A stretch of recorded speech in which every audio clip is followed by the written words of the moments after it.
Back my channel. ನಾನು ದಿವ್ಯಾ.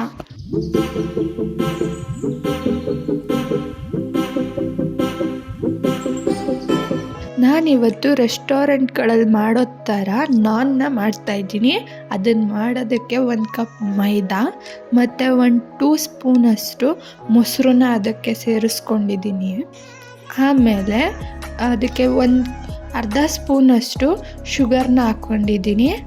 ಆಮೇಲೆ ರುಚಿಗೆ ಎಷ್ಟು ಬೇಕೋ ಅಷ್ಟು ಉಪ್ಪು, ಹಾಗೆ 1/4 ಸ್ಪೂನಷ್ಟು ಬೇಕಿಂಗ್ ಸೋಡಾ ಹಾಕ್ಕೊಂಡಿದ್ದೀನಿ ನಾನಿಲ್ಲಿ.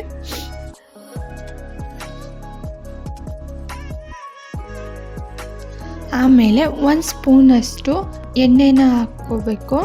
ಇದನ್ನಿಷ್ಟು ಹಾಕ್ಕೊಂಡಾದ್ಮೇಲೆ ಫುಲ್ಲು ನೀಟಾಗಿ ನಾದ್ಕೋತೀನಿ. ಸ್ವಲ್ಪನೇ ನೀರನ್ನ ಸೇರಿಸ್ಕೊಂಡು ನೀಟಾಗಿ ಅದನ್ನು ನಾದ್ಕೋತೀನಿ.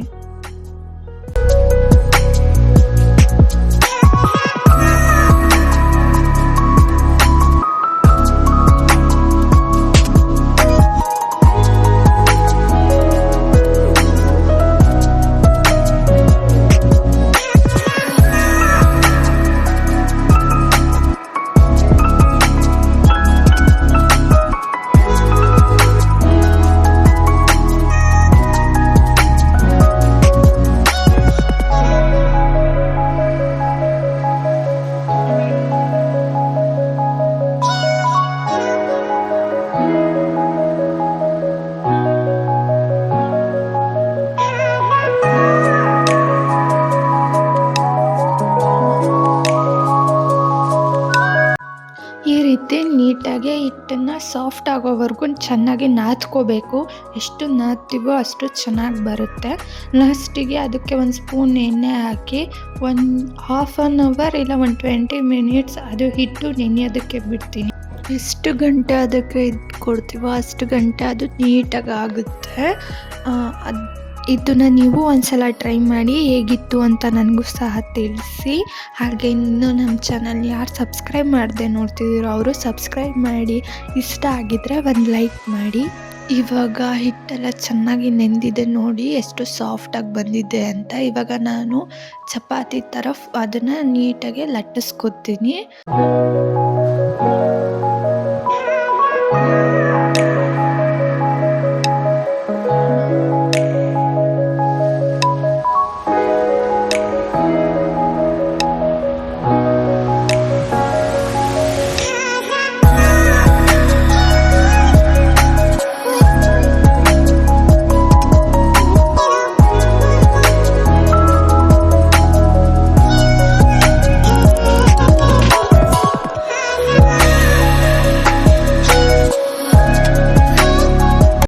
ನೀಟಾಗಿ ಫುಲ್ಲು ಲಟ್ಟಿಸ್ಕೊಂಡಾದ್ಮೇಲೆ ಒಂದು ಫೋರ್ಕಿಂದ ಅದನ್ನೆಲ್ಲನೂ ಹೋಲ್ ಮಾಡ್ಕೊಂಡಿದ್ದೀನಿ.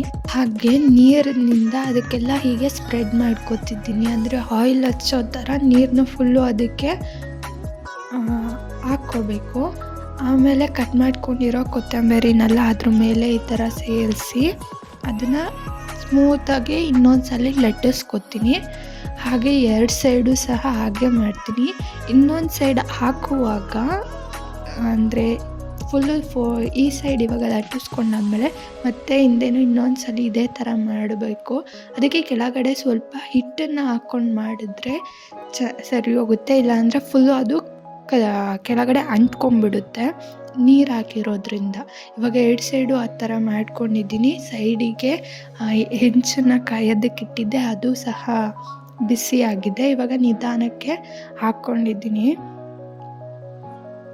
ಆಮೇಲೆ ಇದಕ್ಕೆ 1 ಸೈಡ್ ಸ್ವಲ್ಪ ಅದು ಕಲರ್ ಚೇಂಜ್ ಆದಮೇಲೆ ಮಡಚಿ ಇನ್ನೊಂದು ಸೈಡಿಗೆ ನಾನು ಬಟರ್ ಹಾಕಿಲ್ಲ, ತುಪ್ಪನ ಸೇರಿಸ್ಕೊಂಡು ಮಾಡ್ತಾಯಿದ್ದೀನಿ. ಸೊ ಅದಕ್ಕೆ ನಾನು ತುಪ್ಪನ ಹಾಕ್ಕೊಂಡು ನೀಟಾಗಿ ಅದನ್ನು 2 ಕಡೆನೂ ರೋಸ್ಟ್ ಮಾಡ್ಕೊಳ್ತಿದ್ದೀನಿ ಚೆನ್ನಾಗಿ.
ಇದನ್ನು ಸಿಂಪಲ್ಲಾಗಿ ಮತ್ತು ಫಾಸ್ಟಾಗಿ ಮನೆಯಲ್ಲೇ ಮಾಡ್ಕೋಬೋದು. ತುಂಬ ಚೆನ್ನಾಗೂ ಬರುತ್ತೆ.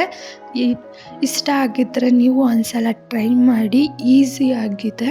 ಹೇಗಿತ್ತು ಅಂತ ನನಗೂ ಸಹ ತಿಳಿಸಿ. ಮತ್ತು ಇವತ್ತಿನ ನನ್ನ ವ್ಲಾಗ್ ಕೂಡ ಇಷ್ಟೇ. ಯಾರಿಗಾದರೂ ಇಷ್ಟ ಆಗಿದರೆ ಪ್ಲೀಸ್ ಒಂದು ಲೈಕ್ ಮಾಡಿ. ಹಾಗಿದ್ರೆ ಸಬ್ಸ್ಕ್ರೈಬ್ ಮಾಡೋದು ಮಾತ್ರ ಮರಿಬೇಡಿ. Thanks for watching.